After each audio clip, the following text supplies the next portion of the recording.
గెలుపోటములు కాదని శారీరక మానసిక ఉల్లాసం ఆరోగ్యంతో ముడిపడి ఉన్న అంశమని మంత్రి దామోదర రాజనరసింహ అన్నారు. గచ్చిబౌలి స్టేడియంలో 11వ Telangana state master athletic championship పోటీలను మంత్రి దామోదర రాజనరసింహ ప్రారంభించారు. క్రీడలను ప్రోత్సహిస్తూ అథ్లెటిక్ పోటీలను నిర్వహిస్తున్న నేషనల్ మాస్టర్ అథ్లెటిక్ అసోసియేషన్కు అభినందనలు తెలిపారు. ఇక్కడ పోటీల్లో పాల్గొంటున్న క్రీడాకారులందరికీ శుభాకాంక్షలు తెలియజేశారు. క్రీడలను తమ ప్రతిభను నిరూపించుకోవడానికి, తోటి క్రీడాకారుల నుంచి కొత్త టెక్నిక్స్ ను నేర్చుకోవడానికి ఇలాంటి ఈవెంట్స్ ఎంతగానో ఉపయోగపడతాయని అన్నారు. శారీరకంగా ఎంత చురుగ్గా ఉంటే మానసికంగా ఆ స్థిరత్వం వస్తుంది. ఆ స్థిరత్వంతో ఓ దృఢ విశ్వాసంతో మన జీవితం ముందుకు సాగుతుంది.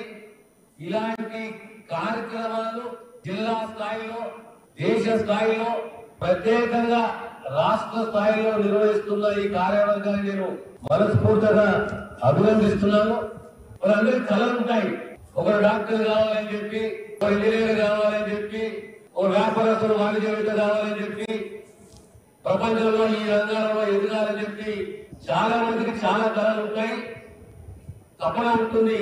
కానీ క్రీడా రంగంలో ఒలింపిక్ స్థాయిలో, ప్రపంచ స్థాయిలో నేను మెడల్ సాధించాలనే తపన ఉన్నా ఏదో జాగా మనం నిలుస్తున్నా పడతాము. అలాంటి నిలుస్తున్నా ఉండకుండా రాష్ట్ర ప్రభుత్వం కూడా క్రీడా శారీరకంగా ఎంత